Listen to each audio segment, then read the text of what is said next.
기다리는 자의 희망이라는 제목으로 함께 은혜를 나누겠습니다. 아마 지금 욥과 같이 우리의 몸이 너무 질병의 고통 속에 정말 천근만근 힘든 성도님들도 계실 테지요. 또 우리 가장 가까운 지인과 가족 중에 그런 분들이 있으십니다. 지금 욥으로 말하자면 제 한몸 짊어지기에도 매우 버거운 상태입니다. 한날 한시에 다 떼죽음을 당했던 자식들 추모하기도 힘들, 그럴 겨를조차 없이 자기 몸을 강타한 그 질병으로 인해서 만신창이가 되어 있는 상태입니다. 근데 누구도 그의 고난을 이해해주지 않고 그의 고통에 공감을 표해주지 않습니다. 아내마저 그를 비난하고 있고요, 친한 볕들도 등을 돌리고 비난 일색에 공격을 합니다. 지난 시간 보았죠. 욥이 경험하는 세상은 거친 세상이고, 그는 그 거친 세상에서 비참하게 실패한 인생으로 지금 전락해 버렸습니다. 그런 욥이 의지할 건 하나밖에 없죠. 바로 하나님밖에 없는 인생으로 점점 더 어찌 보면 하나님께서 몰아가고 계신 겁니다. 자, 욥은 한편에서는 친구들과 논쟁을 벌이고, 그러니까 이 욥기에서 욥의 옥연설이랄지 욥의 논쟁 파트는 대개가 이렇게 구성되어 있습니다. 친구들에 대한 논박이 있고, 또 한편에서는 하나님께 대한 호소가 있어요. 그래서 지금 우리가 14장에 이르게 됐는데 12장, 13장, 14장 이 세 개 장에 걸쳐서 욥과 이 논쟁을 벌였던 친구들과의 1차전을 마무리하는 그런 욥의 발언인데요, 거기서도 전반부는 친구들에 대한 논쟁으로 그가 논박을 하고, 후반부는 오늘 우리가 보듯 하나님께 대한 호소로 이렇게 구성되어 있습니다. 하나님께 대한 호소에는 기도와 독백이 함께 어우러져 있죠. 그래서 답답한 심정을 하나님 앞에 토하듯 그렇게 간절히 아뢰고 있는 내용을 우리가 오늘 보는 것입니다. 그래서 우린 자연스럽게 절망 중에 기도하는 욥의 기도에 주목해 보는 거죠. 두 가지 기도 제목이 있습니다. 20절부터 22절을 한 번 더 읽겠습니다. 오직 내게 이 두 가지 일을 행하지 마옵소서. 그리하시면 내가 주의 얼굴을 피하여 숨지 아니하오리니 곧 주의 손을 내게 대지 마시오며 주의 위엄으로 나를 두렵게 하지 마실 것이니이다. 그리하시고 주는 나를 부르소서. 내가 대답하리이다. 혹 내가 말씀하게 하옵시고 주는 내게 대답하옵소서. 두 가지 기도 제목이라고 했는데요, 첫 번째는 주님의 손을 거두어 주십시오. 이게 욥의 기도예요. 여러분, 이게 무슨 기도의 내용일까요? 지금 욥이 경험하는 주님의 손이란 따사로운 손이 아니에요.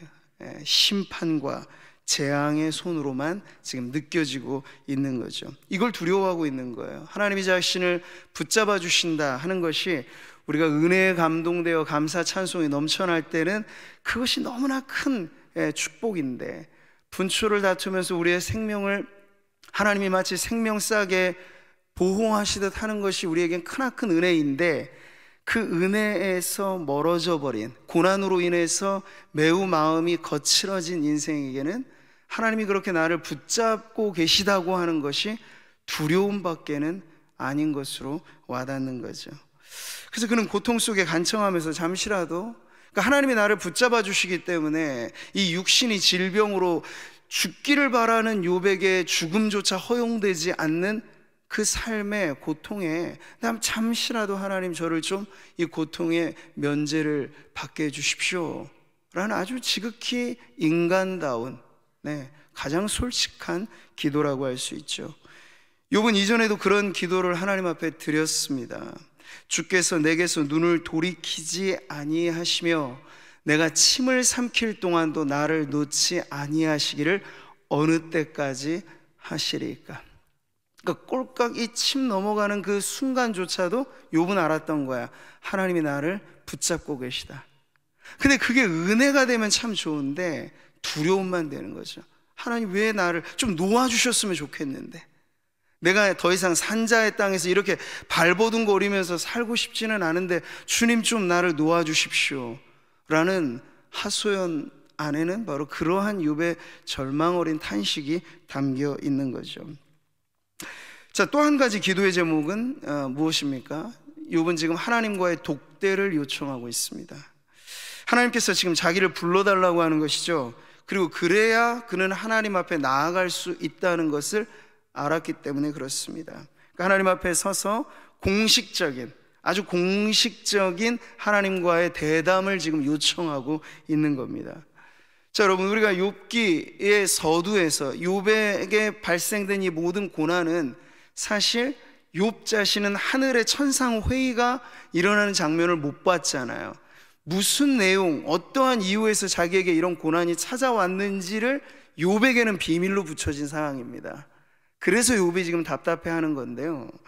근데 욥은 지금 그 답답한 마음을 가지고 하나님 앞에 제발 이제 좀 내가 하나님 앞에 서서 당당하게 내 고통에 대해서 토로하고 싶다. 왜 내게, 우리 불화가 찬양대 오늘 찬양을 잘해 주셨는데요, 왜 나에게 이런 고난을 허락하셨냐고 좀 따져 묻고도 싶고, 내가 하나님 앞에 뭐 밉보인 거 있습니까? 잘못한 거 있습니까? 뭐 예배를 잘못 드렸습니까? 뭐 헌금을 잘못 바쳤습니까? 욥이 하고 싶은 말은 아마 수만 가지일 거예요. 제 행실이 좀 잘못됐습니까? 뭐 때문에 하나님 나를 이렇게 공경에 처하게 하셨는지 이유나 좀 알려달라고 하고 싶은 거예요. 이렇게 말이죠. 하나님은 나처럼 사람이 아니신즉 내가 그에게 대답할 수 없으며 함께 들어가 재판을 할 수도 없고 우리 사이에 손을 얹을 판결자도 없구나. 욥은 지금 하나님과 자신이 벌이는 이 고난 안에서의 이 역사가 대등한 관계라고 여기지 않았던 거예요. 그것도 맞는 말이죠. 하나님께서는 하늘에 계시고 우리는 아무리 뛰어나다 빼어나다 하더라도 땅에 발붙여 살아가는 인생이니 어찌 하나님과 비교할 수 있겠습니까? 욥은 그러한 격차를 느꼈기 때문에 그냥 내가 하나님 앞에 이야기해도 될 만큼 하나님 그렇게 가벼운 분이 아니다. 정식으로 하나님 앞에 발언권을 갖고 내가 좀 이야기를 하려면 하나님이 나를 초청해 주셔야 가능한 일이다. 이건 하나님 편에서 쥐고 계신 일이다라고 하는 걸 알아서 바로 하나님과의 독대 신청을 지금 하고 있는 기도인 겁니다. 자, 여러분, 이런 욥의 기도에는 특징이 가식이 없다 하는 것이죠. 고난 중에 그는 이미 발가벗겨질 대로 발가벗겨져 있기 때문에 꾸밈없는 영혼의 외침을 하나님 앞에 하고 있는 것이죠. 그래서 고통스러울 때 고통스럽다 말하는 거예요. 두려울 때 두렵다고 말하는 거예요. 근데 여러분, 이게 쉬워 보여도 사실 우리의 기도, 우리의 신앙을 보면 우리는 고통스러워하는 걸 뻔히 보이는데도 하나님 앞에서조차 이걸 말하지 못해요. 그러니까 겹겹이 무언가 에어싸여져 있는 거죠. 있는 그대로의 솔직함으로 하나님 앞에 아뢰는 것, 그게 욥의 기도의 아주 중요한 모습이고, 이것은 사실 하나님께서 우리에게 바라시는 기도의 모습이기도 합니다. 예수님께서 성전에 올라간 바리새인과 세리를 비교하실 때 그들 차이는 아주 분명했죠. 바리새인은 하나님 앞에서조차 자기를 꾸밉니다. 미화시킵니다. 그럴싸하게 포장을 합니다. 그런데 세리의 기도는 특징이 있어요. 욥의 기도와 닮아 있어요. 적나라합니다. 있는 그대로를 하나님 앞에 꾸밈없이 가감없이 표현하는 거죠. 세리는 멀리 서서 감히 눈을 들어 하늘을 쳐다보지도 못하고 다만 가슴을 치며 이르되 하나님이여 불쌍히 여기소서 나는 죄인이로소이다 하였느니라. 여기 어떤 가식이 있습니까? 그냥 있는 그대로의 절박함, 그 솔직함만이 있는 것이죠. 자, 여기서 우리가 하나님을 예배한다는 것, 그리고 기도한다는 것, 그 이면에 어떤 은혜가 있는지에 대해서 다시 한번 곰곰이 살펴보아야 합니다. 우리로 말하자면 욥과 마찬가지예요. 욥은 그 옛날 구약 시대에 살았고 우리는 신약 시대에 살고 있으니 그 격차야 물론 큰 것이겠습니다만 본디 창조주와 피조물의 관계이고 전능자와 연약한 인생의 차이는 절대로 좁혀질 수 없습니다. 그래서 우리는 영원히 살더라도 영원히 하나님을 찬양할 수밖에 없는 것이지 우리가 신이 되는 것 아닙니다. 우리가 하나님에게 버금가는 자리에 가는 것이 아닙니다. 왕이 금호를 내밀어야만 간신히 왕 앞에 어전에 나아갈 수 있었던 에스더의 시대처럼 우리가 하나님을 왕 대신 나의 구주로 고백한다면 바로 그러한 차이는 지금도 존재하는 것이죠. 근데 우리가 그리스도의 피로써 은혜의 보좌 앞에 나아갈 담력을 얻었을 뿐이에요. 그 격차가 줄어든 게 아니고 하나님은 여전히 하나님이시고 우리는 여전히 죄인인데 이 사이를 열어놓으신 예수 그리스도의 보배로운 피로 인하여 우리는 하나님 앞에 그렇게나 담대히 나아갈 수 있게 된 그 차이가 있는 것 뿐이죠. 근데 여러분, 그러므로 우리가 기도와 예배를 이해한다는 것은 하나님께서 허락하셨기 때문에 우리가 주님께 나아가는 줄 믿으시기 바랍니다. 네. 내 자의로, 그건 지극히 인간적인 종교예요. 내가 원해서 하고 내가 필요해서 찾고 내가 필요하지 않으면 안 찾고 내가 원하지 않으면 안 나가고, 그건 자기에서 출발해서 자기로 만나는 인간의 종교죠. 그러나 하나님과 우리의 예배적인 관계는 하나님이 은혜로 우리를 부르셨고 하나님이 은혜로 우리를 초청하셨기 때문에 나는 죄인이오나 하나님 앞에 감히 이 죄인이 나아갑니다 라는 것이 예배이고 기도의 자리인 줄 믿습니다. 기도는 우리가 하나님 일방적으로 부르짖는 것이 아니에요. 우리의 외침이 있기 전에 하나님의 부르심이 우리에게 있다는 것이죠. 자, 여러분, 이런 점에서 우리가 하나님 앞에 우리의 기도의 자리를 얻는다는 것, 이건 엄청난 일입니다. 지금도 여러분, 많고 많은 사람들이 이 시간 무엇을 하고 있을지는 다 각자 개인의 삶이겠죠. 근데 오늘 우리가 이곳에서 하나님을 예배한다는 일은 실로 어마어마한 일입니다. 충분히 우리가 어떤 대가라도 지불해도 좋을 만큼의 엄청난 자리입니다. 기도는 하나님과 독대하는 자리고 예배는 하나님을 아련하는 자리입니다. 그럼 여러분, 이 특권, 이것을 무엇과 바꿀 수 있겠습니까? 아무리 힘들고 어려운 시기라도 우리가 이렇게 모일 수 있을 때 모이고 예배할 수 있을 때 예배하는 것 자체는 하나님께서 우리에게 주신 특권인 줄 믿습니다. 여러분, 이것을 소홀히 여기지 않는 것이 지혜이고 신앙이고 성도의 아름다운 믿음의 삶이 될 것입니다. 자, 이어지는 내용은 그 기도의 자리에서 욥의 깊어지는 성찰에 대한 내용으로 나아갑니다. 욥은 계속해서 친구들의 자신에 대한 인신공격, 어떤 꼬투리라도 잡고 샅샅이 찾아보면 당신 숨겨놓은 죄가 있을까, 이런 식으로, 그래서 벌받은 거, 이 모든 것이 인과응보적인 종교이고 사상이라고 말씀을 드렸는데, 욥은 거기에 대해서는 절대 동의하지 않아요. 내가 죽는 한이 있어도 당신들이 말하는 그 이유 때문에 고난당한다고 나는 인정할 수 없다, 끝끝내 계속 항변을 하는 거죠. 그저 인간적이고 도덕적인 기준에서 나를 판단하려 하지 마라. 나는 지금 하나님과의 관계에서 내가 이 고난을 끌어안고 있는 것인데 제발이지 나를 당신들의 기준에서 판단하지 말라. 이게 지금 욥이 친구들에게 항변하는 것이에요. 어떤 사람 앞에서도 욥은 그 부분에 대해서 굴할 용의가 없습니다. 엎드릴 용의가 없습니다. 그런데 하나님 앞에서조차 그럴까요? 기도하는 욥, 하나님 앞에 처절하게 굴복한 욥 안에는 하나님 앞에서만큼은 억장이 무너지고 이미 깨어질 대로 깨져 있는 자신의 모습을 드러내고 있는 거죠. 사람들 앞에서 인정하고 싶지는 않지만, 그리고 하나님 앞에서조차 내 죄가 무엇인지 하나님 좀 낱낱이 알려놔 주십시오 하는 게 욥의 심정이라고 했죠.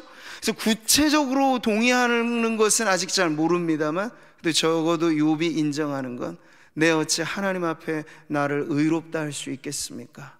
하는 근원적인 죄의식이 하나님 앞에 지금 욥이 고백하는 내용인 거예요.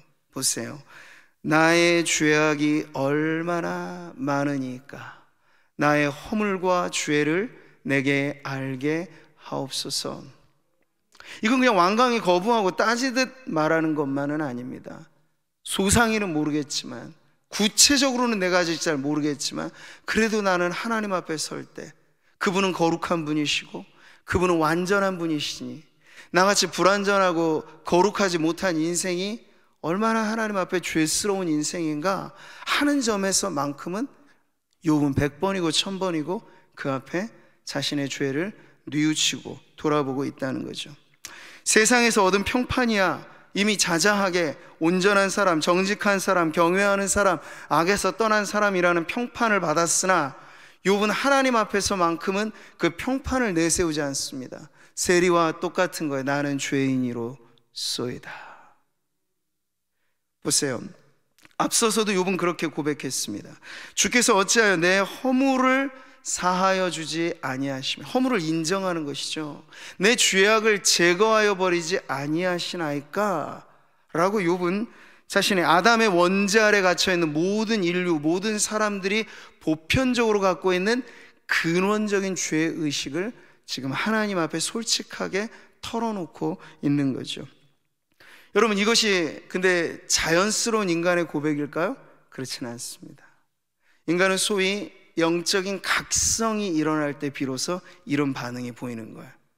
가만히 있는데 내가 죄인이지, 정말 맞아, 내가 죄인이지, 그 누굴 탓하겠어, 내가 죄인인데, 이런 세상이 만약 이렇게만 돌아간다면 세상은 정말 법 없이도 충분히 살아가는 땅이 될 거예요. 근데 모두가 다 오히려 정반대해서 내가 왜? 나한테 왜? 내가 무슨 죄가 있길래? 이렇게 다들 말하기 때문에 서로 오해도 생기고 싸움도 생기고 갈등도 생기는 것이죠. 우리도 평상시 그렇습니다. 세상적인 기준에서 우리가 뭐 잘못한 게 있을까? 잘못한 게 별로 없다고 여겨집니다. 인간적인 기준에서 아니 우리는 꽤나 그래도 괜찮은 사람 아니야? 나 정도면 괜찮은 것 아니겠어? 이렇게도 생각할 수 있습니다. 근데 여러분, 하나님께서 영혼의 각성이 일어난다는 건 이런 거예요. 도덕, 사회 기준에 의해서가 아니라 하나님께서 손에 쥐고 계신 성령의 검으로, 곧 하나님의 말씀으로 마치 양심을 찌르는 비수처럼 말씀이 파고 들어오면요, 도덕법이 아니고 사회법이 아니고 어떤 세상의 기준 때문이 아니고 그것을 하나님 앞에 경험하게 되면, 영혼의 각성을 하게 되면요, 화로다 나여 망하게 되었도다. 이사야 선지자가 얼마나 손가락질을 할 만한 죄인이었길래 그 말을 했겠어요? 근데 그 고백이 터져나온 순간은 거룩하신 하나님을 목도했을 때 나온 거예요. 이게 바로 여러분, 우리가 진정으로 근원적인 죄가 감추어지고 봉해져 있는 상태에서 그게 드러날 때 아주 진정 어린 회개, 근본적인 회개가 시작되는 대목이 바로 하나님의 그 은혜로 말미암아 성령께서 그 말씀으로 역사하실 때 우리 안에 일어나는 변화인 줄 믿습니다. 영적인 눈으로 자기를 돌아보게 되는 거죠. 육안으로만 보면 우리는 늘 세상만 봅니다. 저 사람이 뭐 하고 있지? 세상이 지금 어떻게 돌아가고 있지? 근데 우리는 어리석게도 나를 돌아보지는 못해요. 이건 육안으로는 못 보거든요. 영혼의 눈이 뜨여져야 비로소 우리 내면이 보여지게 됩니다. 그럴 때 다윗과 같은 성군조차도 이 영안이 열리기 전까지는 하나님 앞에 뻔뻔스럽게 죄 지었는데도 죄 없는 것처럼 아주 악한 그 일을 행하고도 나는 성인 군자인 양 행세를 했단 말이에요. 근데 하나님께서 그 눈을 열어주시니까 이런 이실직고가 나오는 거죠. 무릇 나는 내 죄과를 아오니 내 죄가 항상 내 앞에 있나이다. 내가 주께만 범죄하여 주의 목전에 악을 행하여 싸우니. 평상시에 여러분, 예수 믿지 않는 사람들에게는 도무지 나올 수 없는 죄의식이죠. 내가 하나님 앞에 죄를 지었나이다. 이건 성도만 할 수 있는 고백 아닙니까? 신앙에 완전히 터닝해서 우리가 거듭났다고 말하는 그 born again이 일어나야만 사실은 나오게 되는 실토란 말이에요. 내가 하나님 앞에 죄인입니다. 세상은 나를 뭐라 할지라도 나는 주님 앞에 죄인입니다. 이렇게 터져 나오는 게 바로 영혼이 각성되는 순간인 거예요. 발뺌할 수 없는 거죠. 하나님 앞에 딱 잡혀져 있는 그 죄 문제를 그렇게 토로하게 되면요, 다윗의 또 다른 시편에서 다윗이 이렇게까지 고백을 합니다. 수많은 재앙이 나를 둘러싸고 나의 죄악이 나를 덮침으로 우러러 볼 수도 없으며 죄가 나의 머리털보다 많음으로 내가 낙심하였음이니이다. 여호와여 은총을 베푸사 나를 구원하소서. 여러분, 우리가 구원받는 믿음이라고 했을 때 회개를 쏙 빼고 도무지 불가능한 거예요. 은혜를 구하기 이전에 다윗은 무엇을 먼저 토로하였습니까? 나는 내 죄가 내 머리털보다 많은 죄인입니다. 죄를가 나를 덮침으로 나는 내가, 그래서 다윗이 고백하자는 내가 어머니 뱃속에서부터 죄 중에 잉태되었다는 이런 깨달음이 여러분 어떻게 생길 수가 있겠어요? 하나님께서 성령의 검으로 우리를 찌르실 때야 비로소 일어나게 되는 각성이 우리로 하여금 진실로 하나님의 은혜 앞에 엎드리게 만드는 죄 고백, 회개의 자리로 나아가게 하는 것입니다. 오늘 욥도 예외가 아닌 것이 다윗처럼 욥도 지금 하나님 앞에서만큼은 부인할 수 없는 근원적인 죄 문제로 아파하고 있는 거죠. 사랑하는 성도 여러분, 오늘도 예배하는 저나 우리 성도님들, 사람과 사람 앞에 서지 마세요. 예배는 하나님 앞에 서는 것입니다. 사람 앞에서 우리는 훌륭할 수 있겠고 성도들 중에 가려서 뽑은 게 나이라고도 자부해도 제가 보기에도 좋을 만큼 참 대단한 우리 성도님들이 오늘 예배하는 자리에 나오셨어요. 그러나 나 스스로는 그렇게 여기시면 안 된다는 거예요. 누가 뭐래서가 아니라 나 스스로는 하나님 앞에 주여 나에게도 은혜가 필요합니다. 머리털보다도 더 많은 내 죄를 주님 용서해 주십시오. 언제나 예배는 가장 낮은 자리에서 주님을 높이는 것이기 때문에 이 마음이 변하지 않는 게 순수 신앙의 가장 중요한 척도라고 하는 것이죠. 우리는 거룩하신 하나님 앞에서 욥과 같이 우리 자신을 성찰하되 세상 기준에 밑도는 성찰은 안 됩니다. 그 이상이죠. 도덕, 사회법 그 이상의 웃도는, 그러니까 우리는 누구에게 하나 해 끼친 건 없는 사람일 수 있어요. 그러나 하나님 앞에서는 내 양심이 호소하는 바, 누구를 미워하는 죄 때문에 아파하는 정도가 아니라 누구를 더 사랑해야 했는데 내가 더 사랑하지 않는 나는 죄인입니다. 여기까지는 여러분 세상이 뭐라 할 수 없는 거잖아요. 근데 우리는 하나님 앞에서 그렇게까지 나아가는 거죠. 바로 이러한 내면의 성찰이 있을 때 비로소 우리는 변함없이 회개함으로 하나님 앞에 올바른 예배자의 자리에 서 있을 수 있을 것입니다. 이 내면 세계를 비추는 탐조등이라고 할 수 있죠. 어두운 방을 환하게 비추는 후레쉬처럼 손전등으로 우리의 안을 밝혀서 우리 안에 있는 이 모든 하나님 앞에 죄악 덩어리들 정밀하게 여러분 초음파라든지 MRI라든지 CT라든지 이런 거 보면 육안으로 볼 수 없는 병명이 나오는 거잖아요. 그런 것처럼 하나님 앞에 영혼의 엑스레이를 딱 통과했을 때 우리 안에 있는 이것들로 인하여서 이 죄로 인하여 하나님 앞에 회개하는 근심은 오히려 축복받은 성도의 가장 중요한 모습이라 할 수 있겠습니다. 하나님의 뜻대로 하는 근심, 바로 이것입니다. 그 근심은 후회할 것이 없는 구원에 이르게 하는 회개를 이루는 것이요 세상 근심은 사망을 이루는 것이니라. 우리는 세상 근심에서는 면하고 하나님 앞에, 그러나 우리에겐 거룩한 근심은 필요하다는 거예요. 거룩한 근심은 단 하나입니다. 하나님 앞에 나를 성찰해서 내가 하나님 앞에 얼마나 큰 죄인인가, 하루에 한 가지씩이라도 우리 안에 해결되지 않는 이 죄 문제를 가지고 하나님 앞에 직면할 수만 있어도 우리는 입이 만 개라도 말할 것 없는 인생이라 깨닫게 될 것입니다. 교회가 먼저 세상을 향하여 이러쿵 저러쿵 말하는 것보다 오히려 세상의 말이 이다지도 많아서 싸움이 끊이지 않는 이 세상의 교회가 침묵할 수만 있다면 오히려 그것이 세상을 정화시키는 교회의 능력이 되리라 저는 확신합니다.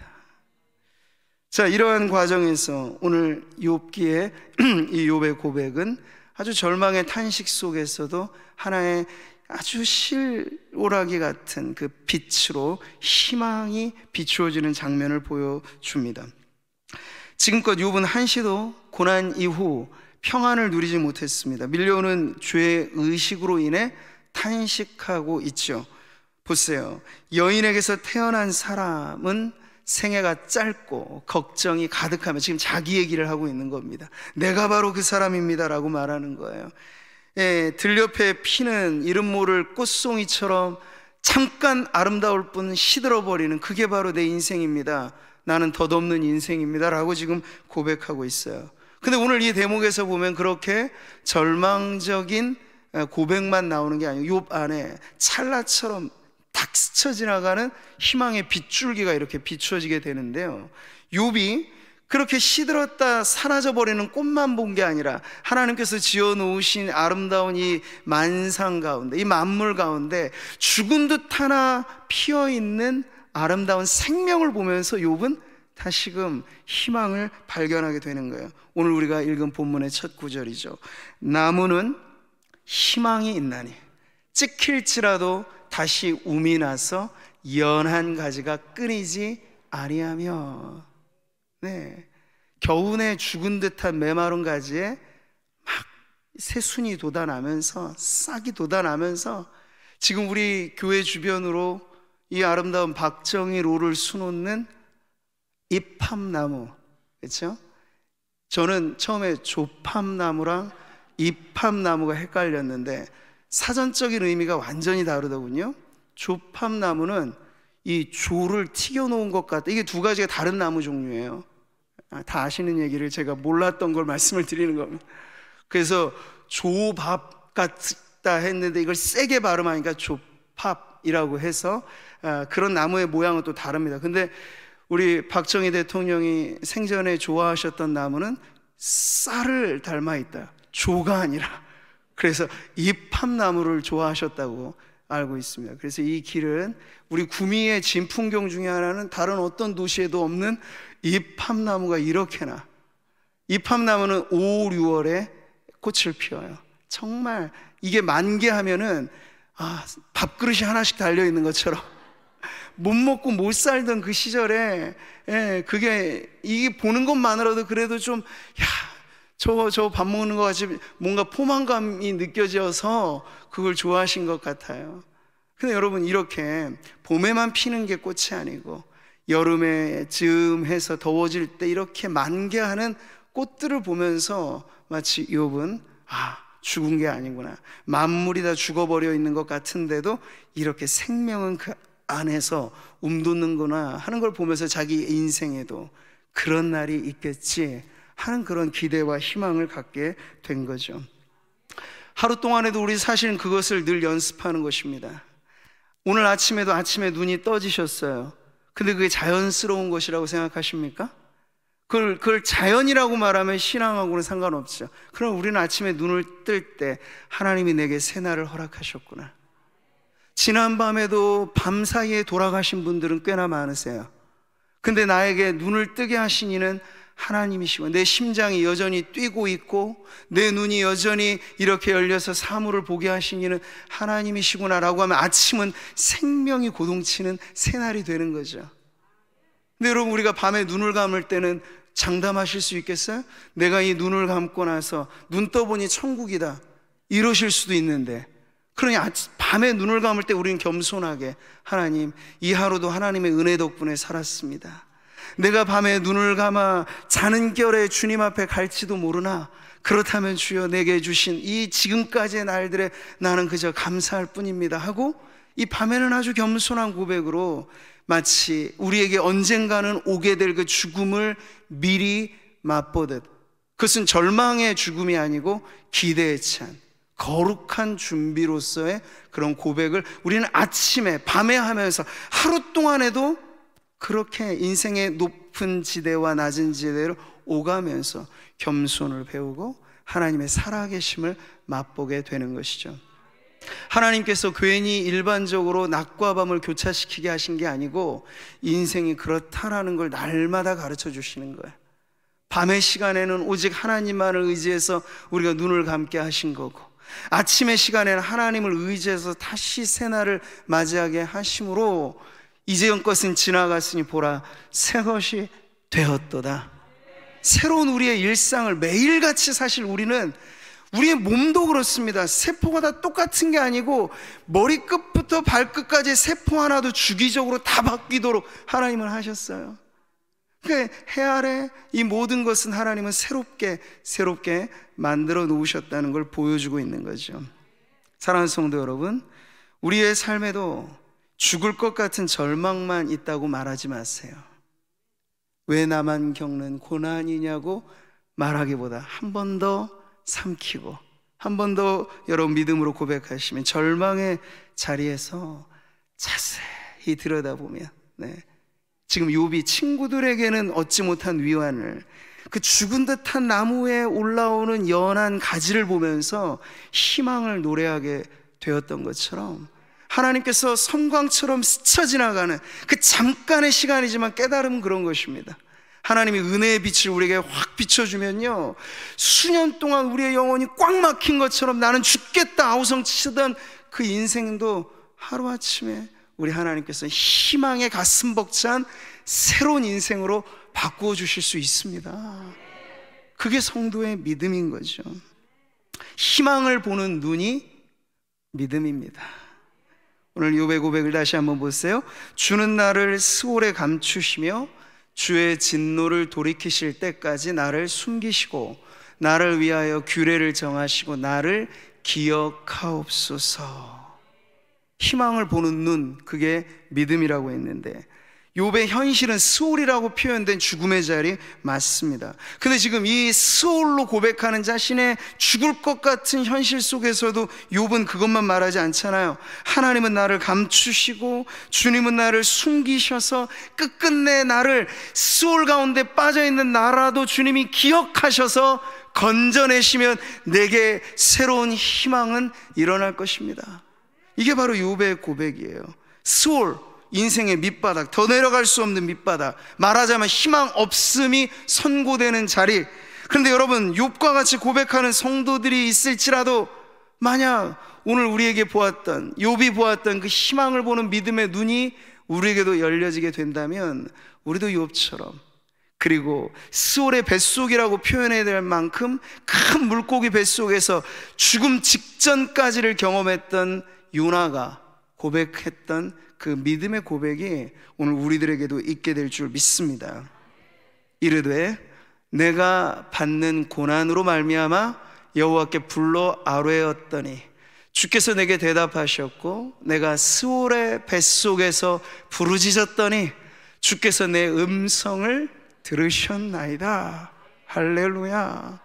스올의 뱃속에서 부르짖는다는 게 뭐예요? 절대적인 절망의 자리에 더 이상 손 쓸 것 없는 그런 완벽한, 사람은 나를 정말 사망 선고를 내려주는 그러한 자리에서조차도 내 믿음이 죽지 않아서 하나님 앞에 부르짖을 수 있다면 거기서 우리는 여전히 희망을 보는 눈이 떠질 수 있을 것입니다. 내가 산자의 땅에 있으며 여호와의 은혜에 볼 것을 믿었노라. 할렐루야. 아무리 절망이라 말해도 거기에 하나님이 빛을 비추시면 되는 겁니다. 어두움 가운데 빛이 있으라 말씀하실 때 온 땅에 아름다운 창조의 빛이 나왔던 것처럼 우리 인생에도 주님이 그런 빛을 비춰주시면 우리의 살아가는 삶은, 지난 제가 설교에도 말씀드렸는데 인생의 길은 있던 길도 없어지는 경험을 많이 해요. 근데 신앙의 길은 뭘까요? 없던 길도 생기는 경험을 하게 될 것입니다. 빛이 있으라 말씀하시면, 주님이 절망뿐인 내 인생에 빛이 있으라 말씀하시면 여러분 언제나 희망은 너의 것이 아니라 바로 나의 노래, 나의 고백이 될 것입니다. 오늘 예배 자리에서 그렇게 희망을 노래하는 성도님들 되시기를 축복합니다. 그래서 너무 빨리 포기 선언을 하지 마시고 하나님께서 지금도 이렇게 예배하는 자에 우리의 부르셨다는 것이 희망의 징조이고, 여전히 나는 죽겠다 싶은 이때에도 하나님이 지으신 이 아름다운 세계 도처에 있는, 그러니까 여러분 길가에 지나가는, 아까도 제가 괜히 말씀드린 게 아니라 저 밥 한 그릇씩 달고 있는 것 같은 이 팝나무를 보시면서도 야, 내 인생도 저렇게 환하게 아름답게 꽃필 날이 있을 거라는 희망을 발견하시기를 바랍니다. 믿음은 하나님을 바라보는 눈이에요. 내 영혼아, 내가 어찌하여 낙심하며 어찌하여 내 속에서 불안해하는가? 너는 하나님께 소망을 두라. 문제는 누가 뭐래서가 아니라 나 스스로가 포기 선언을 한 거거든요. 거기서는 헤어나올 길이 없어요. 아무리 사람들이 넌 안 돼, 너는 안 돼 라고 얘기를 해도 내 안에 그것을 저항하고 욥처럼 죽어가는 가지에서도 새순을 보는, 희망을 보는 믿음의 눈으로 하나님이 나와 함께 하시면 수월의 자리에서도 내게는 희망이 있을 것입니다. 그러면 사는 거예요. 우리 안에 그러한 고백이 나와서 욥이 나를 기억하소서라는 거야. 물망초의 꽃말이 뭡니까? 나를 잊지 마세요 라거든요. 하나님 앞에 주여 나를 기억하소서. 주님이 나를 잊지 않으시는 줄 믿습니다. 온 세상은 나를 다 잊어도 이렇게 버러지같이 되어져 버린 인생 누구 하나 생각하겠습니까만 하나님만 기억하시면 족하리. 주님은 나를 기억해 주시는 줄 믿습니다. 나를 잊지 마세요. 이것이 절망 중에 희망 어린 기도가 되는 것이죠. 오늘 말씀은 바로 이렇게 모든 것이 사방을 에워싸는 절망뿐이지만 욥이 바로 희망의 눈을 떠서 어떠한 사람이 희망이 있는가 하는 걸 우리들에게 결론하여 보여줍니다. 바로 기다리는 사람의 희망을 말이죠. 욥으로 말하자면 지금 고난의 풀문불 속에 단련 중에 있습니다. 교회로 말하면 지금 지하 1층에 건축 중에 있듯이 우리는 지금 완성된, 완공된 상태는 아니란 말입니다. 인생으로 말하자면 우리가 죽어 무덤에 들어가는 마지막 순간까지 우리는 아직 미완성 작품이고 여전히 하나님께서 손대실 것이 있는 상태라는 것을 우리가 알 필요가 있는 거죠. 세공사가 정년을 할 때 불을 쐬는 이유는 그걸 녹여 없애겠다는 게 아니라 그 불길로 인하여 감추어진 불순물을 끄집어내겠다는 겁니다. 그래야 더 순도 좋은 보석이 만들어지기 때문에 원망과 불평과 절망이라는 찌꺼기가 우리 안에 다 숨겨져 있는데 하나님께서 믿음의 정년을 우리에게 받게 하시는 까닭은 바로 그런 찌끼들을 제하여 내시려는 거죠. 영적인 정년의 과정에 있는 성도들에게 가장 중요한 건 뭘까요? 바로 하나님의 손에, 하나님의 처분에 우리를 맡기고 기다리는 믿음입니다. 그래서 야고보가 욥의 인생을 한 줄로 정리할 때 딱 이렇게 말하잖아요. 보라, 인내하는 자를 우리가 복되다 하나니 너희가 욥의 인내를 들었고 주께서 주신 결말을 보았거니와 주는 가장 자비하시고 긍휼히 여기시는 이시니라. 아멘. 인내라고 하는 건 끝까지 포기하지 않는 기다림입니다. 한두 번 기다려보고 아닌가 보다 그건 인내라고 말할 수가 없는 거죠. 끝까지 기다리는 것이 인내입니다. 지금 욥은 그 과정을 힘겹지만 이어가고 있는 거예요. 나는 나의 모든 고난의 날 동안을 참으면서 욥이 말하잖아요. 참으면서 풀려나기를 기다리겠나이다. 네.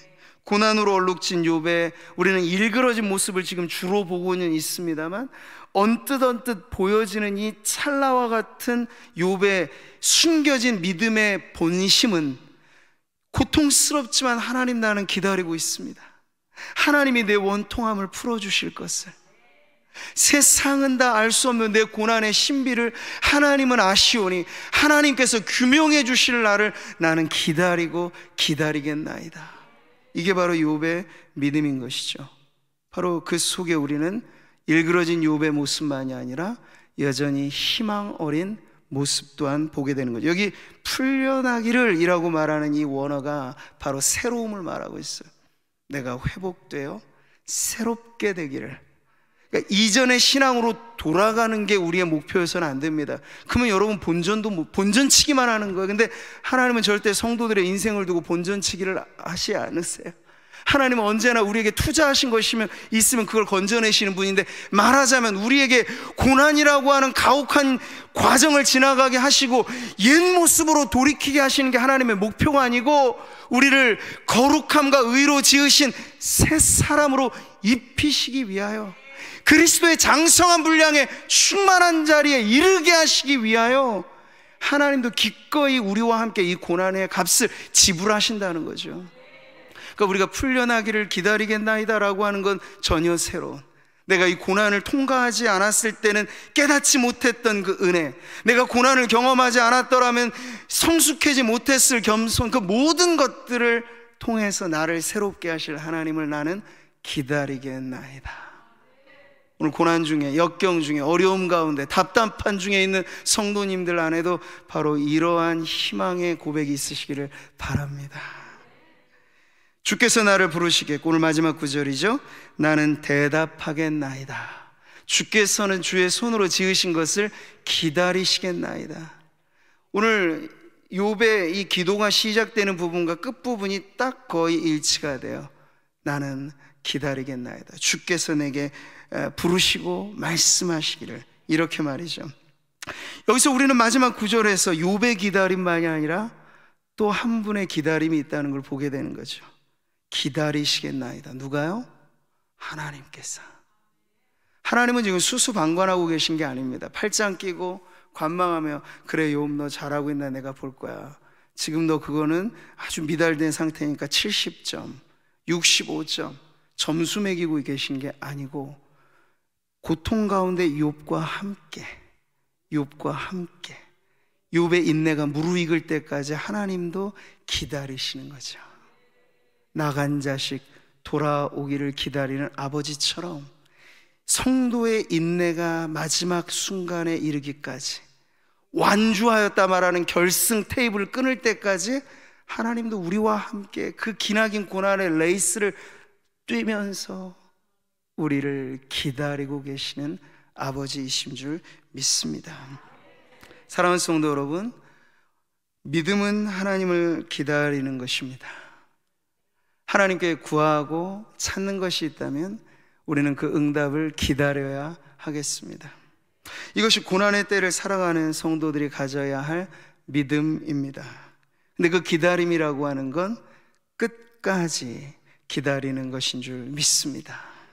성도들의 인내가 여기 있나니 그들은 하나님의 계명과 예수에 대한 믿음을 지키는 자니라. 바로 이러한 인내로 주님 앞에 나아가시기를 바랍니다. 그러면 분명 우리도 그렇게 고백할 날이 있을 거예요. 어떻게 해요? 내가 여호와를 기다리고 기다렸더니 귀를 기울이사 나의 부르짖음을 들으셨도다. 네, 우리의 인생의 전기에도 바로 그렇게 스월의 뱃속에서 외쳤던 요나의 기도에 응답하셨던 것처럼, 욥의 인내 어린 부르짖음에 응답하셨던 것처럼, 오늘 우리 성도님들의 기도도 주님께 응답받을 때가 있으므로 그때까지 참고 기다리며 주님 앞에 이 희망의 줄을 놓지 않고 살아가는 우리 모든 성도님들 되시기를 주님의 이름으로 축복합니다.